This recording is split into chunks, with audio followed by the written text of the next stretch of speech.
नमस्कार। मैं पीयूष कुमार, सहायक प्राध्यापक हिंदी, शासकीय महाविद्यालय रामचंद्रपुर, जिला बलरामपुर, छत्तीसगढ़। मैं छत्तीसगढ़ी साहित्य के 3 प्रमुख स्तंभ केयूर भूषण, लखनलाल गुप्त और लक्ष्मण मफ्तूरिया का संक्षिप्त जीवन परिचय लेकर आपके सम्मुख प्रस्तुत हूँ। सर्वप्रथम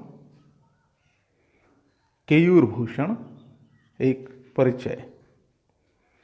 गांधीवादी चिंतक, स्वतंत्रता संग्राम सेनानी, राजनेता, पत्रकार और छत्तीसगढ़ी साहित्यकार केयूर भूषण का जन्म 1 मार्च 1928 को ग्राम जांता, जिला दुर्ग में हुआ था।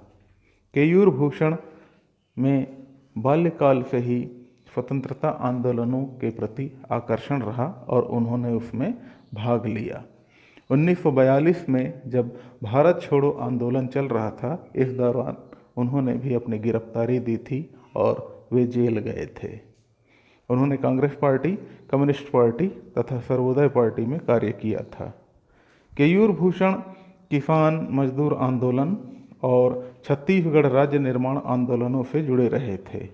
वे हरिजन सेवक संघ के पदाधिकारी रह चुके हैं। केयूर रायपुर से 2 बार लोकसभा सांसद भी रह चुके हैं। केयूर भूषण का साहित्यिक सांस्कृतिक अवदान बहुत बड़ा है। उन्हें चक्रधर समारोह रायगढ़ की स्थापना का श्रेय दिया जाता है। उन्होंने अपनी लेखनी से छत्तीसगढ़ी साहित्य को समृद्ध किया है। इसमें उन्होंने विपुल लेखन किया है जो हम इन रूपों में देख सकते हैं। एक कविता संग्रह है उनका जिसका नाम है लहर। एक प्रसिद्ध उपन्यास है जिसका नाम है कुल के मरजाद। एक और उपन्यास है कहाँ बिलागे मोरधान के कटोरा। उन्होंने प्रार्थना एवं भजन लिखे हैं जिसके संग्रह का नाम है नित्य प्रवाह। एक कहानी संग्रह है उनका जिसका नाम है कालू भगत। एक और कहानी संग्रह है आंसू में फिले अचरा। एक निबंध संग्रह है हीरा के पीरा। एक और कहानी संग्रह है डोंगराही रद्दा। इसके अलावा 2 उपन्यास और हैं उनके, जिनमें एक का नाम है लोकलाज और दूसरा है समय के बलिहारी। उन्होंने छत्तीसगढ़ की महिलाओं के ऊपर भी एक किताब लिखी है जिसका नाम है छत्तीसगढ़ के नारी रत्न। केयूर भूषण एक योग्य संपादक भी थे। उन्होंने साप्ताहिक छत्तीसगढ़, साप्ताहिक छत्तीसगढ़ संदेश, त्रैमासिक हरिजन सेवा जो नई दिल्ली से छपती थी, और मासिक अंत्योदय जो इंदौर से प्रकाशित होती थी, इन पत्रों का संपादन किया। छत्तीसगढ़ी साहित्य के बारे में उनका कहना था, छत्तीसगढ़ी साहित्य अब पोठ होवत है। सभी किस्म के छत्तीसगढ़ी साहित्य उजागर होवत है। जतेक छत्तीसगढ़ी शब्द वो मकाम आही, उतके छत्तीसगढ़ी भाव सुंदर आही। जब छत्तीसगढ़ में हिंदी शब्द सांझर मिंझिर होए लागथे तो ओखर मिठास में फर्क आए लागथे। जिहाँ तक हो सके मिलावट से बचावा। उनकी बाद की रचनाओं में समाज के बदलते नैतिक मूल्यों और छत्तीसगढ़ के विकास की दशा और दिशा को लेकर चिंता सदैव उपस्थित रही है। केयूर का अर्थ होता है बाह में पहने जाने वाला एक आभूषण। केयूर भूषण निश्चित ही छत्तीसगढ़ के एक आभूषण थे। 3 मई 2018 को 90 वर्ष की आयु में उनकी अंतिम सांस के साथ ही छत्तीसगढ़ ने अपनी कर्मठ बाह का एक आभूषण खो दिया था। लक्ष्मण मफ्तूरिया एक संक्षिप्त परिचय। लक्ष्मण मफ्तूरिया छत्तीसगढ़ी लोक का अमर राग हैं। वे मूलतः गीतकार और गायक हैं। उनका जन्म 7 जून 1949 को बिलासपुर जिले के मस्तूरी गांव में हुआ था। लक्ष्मण मफ्तूरिया का अपनी माटी के प्रति प्रेम उनके नाम में लगे मस्तूरिया से समझ आता है। लक्ष्मण मस्तूरिया युवावस्था में अपने गांव में टेलरिंग का काम करते थे और गीत भी लिखते थे। उनकी प्रतिभा ने उन्हें छत्तीसगढ़ी लोक संस्कृति मंच चंदैनी गोंदा से जोड़ दिया और फिर उन्होंने छत्तीसगढ़ी गीतों के माध्यम से छत्तीसगढ़ के भाव को ऐसा स्थापित किया जिसकी उजास सदैव कायम रहेगी। वास्तव में अगर किसी को छत्तीसगढ़ की आत्मा को चिन्हना है तो वह लक्ष्मण मस्तूरिया के गीतों को अवश्य पढ़ें और सुनें। मस्तूरिया जी माटी के लोक गायक, गीतकार और संगीतकार हैं। इनकी बोली, धुन और गायकी में जो बात है उसे सुनकर जी जुड़ा जाता है। छत्तीसगढ़ी माटी की गंध, उदारता, प्रेम, समर्पण, भावुकता, कोमलता और हरियाली के साथ एक आवाहन इनके गीतों में मिलता है। इनकी एक महान रचना है मोर संग चलौ रे। इस गीत की यह विशेषता है कि कवि स्वयं आगे खड़ा होकर कह रहा है मोर संग चलौ रे। यह अद्भुत है। यह जनगीत महान जनगायक भूपेन हजारिका के गीत ओ गंगा बहती हो क्यों की याद दिलाता है। उनके कुछ अन्य गीतों को देखें।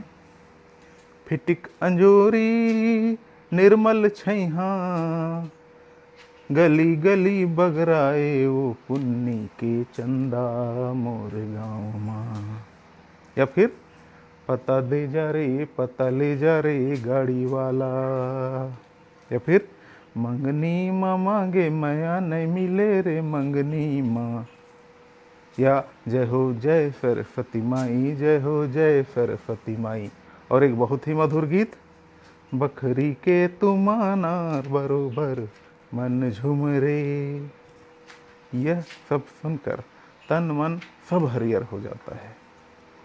लक्ष्मण मस्तूरिया समाज में बढ़ती अनैतिकता और भ्रष्टाचार को देखकर चिंतित रहते थे। उन्हें हमेशा लगता था कि छत्तीसगढ़ राज्य तो बन गया पर छत्तीसगढ़ी भाव नंदा गया है, मतलब गायब हो गया है। यह बात उनके गीतों में पहले से भी आती रही है। उनके गीतों में श्रम, किसान, माटी, प्रेम, संस्कारों और परंपराओं के प्रति उत्कट समर्पण दिखाई देता है। उनके बिंब और प्रतीक विधान अद्भुत हैं। उनके गीत की पंक्ति देखें, मया बर पीरा और पीरा बर मया, नहीं लागे कोनो ला कोनो बर दया। अर्थात प्रेम के लिए पीड़ा को और पीड़ा के लिए प्रेम को, दोनों को एक दूसरे के लिए कभी दया नहीं आती है। इन दो ही पंक्तियों में उन्होंने शब्द और अर्थ का यह अद्भुत चमत्कार किया है। इस माटी पुत्र ने छत्तीसगढ़ी राज बनने से पहले ही छत्तीसगढ़ी अस्मिता को अपने गीतों में बार के रखा था, अर्थात जला के रखा था। अपने वीर काव्य, जिसे अंग्रेजी में बैलेड कहते हैं, सोना खान के आगी में उन्होंने शहीद वीर नारायण सिंह का ब्रिटिश साम्राज्य के विरुद्ध संघर्ष को ओजपूर्ण ढंग से प्रस्तुत किया है। लक्ष्मण मस्तूरिया की प्रमुख रचनाएं निम्नलिखित हैं। एक निबंध संग्रह है उनका, माटी कहे कुम्हार से। एक काव्य संग्रह, हमू बेटा भुइयाँ के।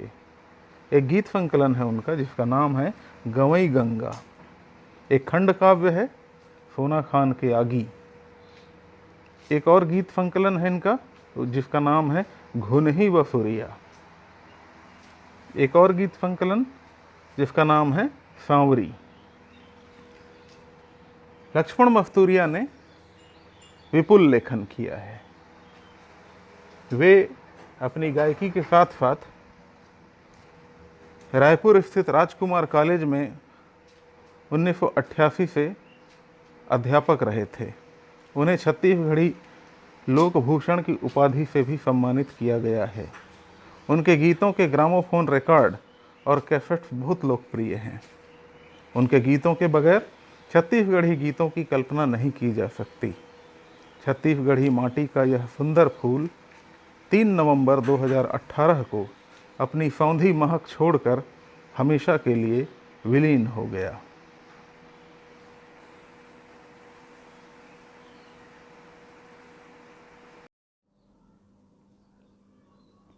लखनलाल गुप्त, एक परिचय।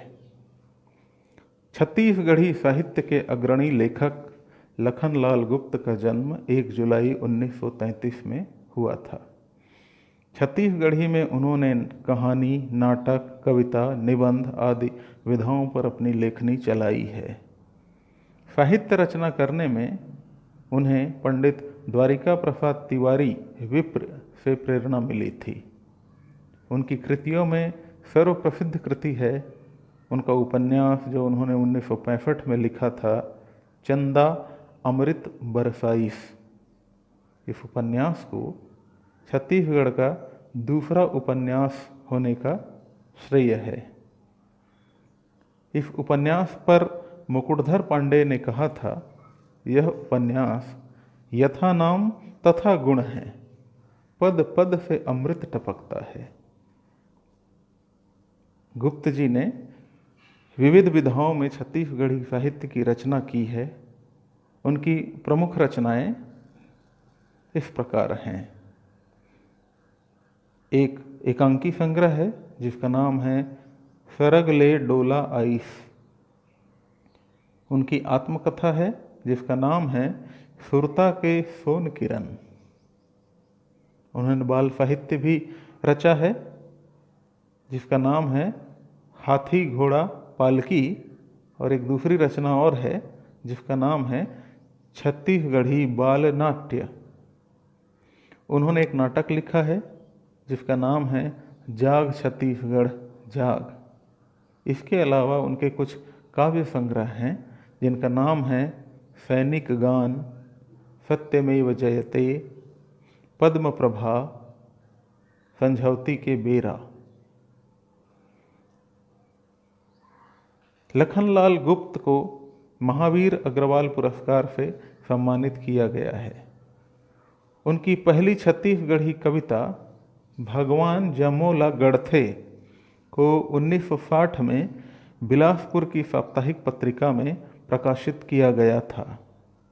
छत्तीसगढ़ी को लेकर उनका कहना है, छत्तीसगढ़ी एक भाषा है, हिंदी का विकृत स्वरूप नहीं है।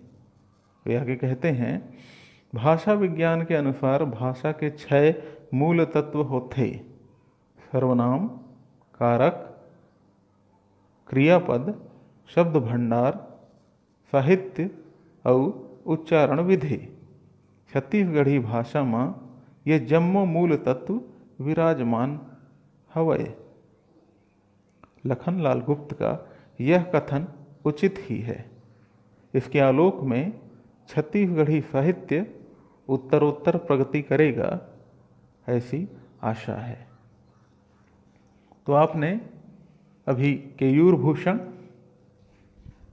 लक्ष्मण मस्तूरिया और लखनलाल गुप्त का संक्षिप्त जीवन परिचय सुना। धन्यवाद।